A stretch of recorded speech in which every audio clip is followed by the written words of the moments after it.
Bonjour et bienvenue sur Radio Cessort, votre rendez-vous quotidien avec l'actualité de la cybersécurité.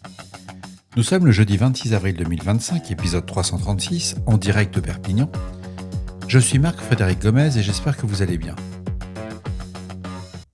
Une faille critique, la CVE 2024-51978, affecte 689 modèles d'imprimantes browser. Elle permet à un attaquant non authentifié de générer le mot de passe administrateur par défaut, basé sur l'algorithme de fabrication lié au numéro de série. Elle a un score CVSS de 9.8. Découverte par Rapid7, cette vulnérabilité peut être exploitée en chaîne avec la CVE 2024-51977. C'était un leak d'information, elle a un score CVSS de 5.3. Et la CVE 2024-51979, avec un débordement de pile qui a un score CVSS de 7.2, pour une compromission totale. Browser indique que la faille ne peut être corrigée via firmware. Seuls les futurs modèles fabriqués avec un processus révisé sont protégés. Les utilisateurs doivent changer manuellement les mots de passe par défaut. La faille concerne aussi des modèles de Fujifilm, Konica Minolta, Ricoh et Toshiba.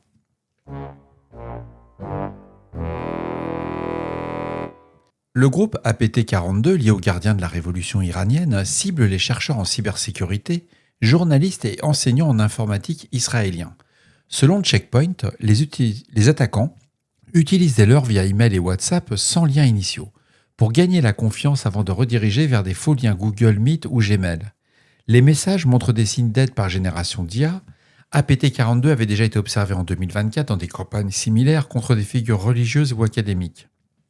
Des perturbations ont également été signalées cette semaine à Tirana, en Albanie, dans une attaque revendiquée par un groupe iranien.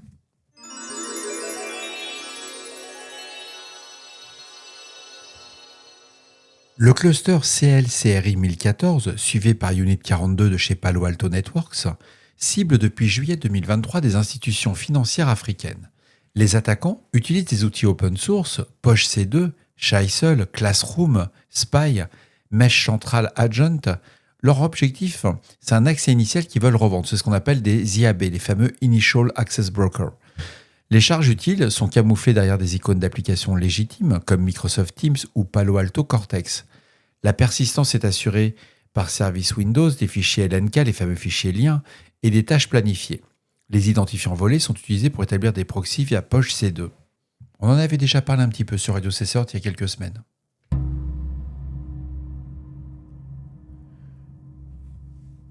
La vulnérabilité sous la CVE 2025-5777, surnommée Citrix Blade 2, affecte Citrix Netscaler ADC et Gateway.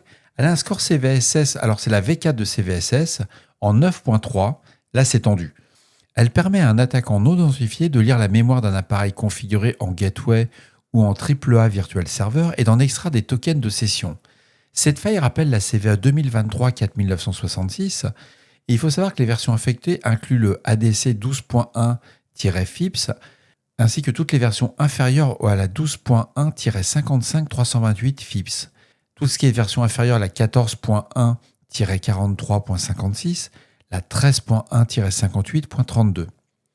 Un second bug, la CVE 2025-5349, toujours chez Citrix, affecte l'interface d'administration via NISP, via le NSIP et le cluster IP et le local GSLB IP. Des correctifs sont disponibles. Il est fortement recommandé de mettre à jour les appliances et de terminer toutes les sessions ICA et PCOIP.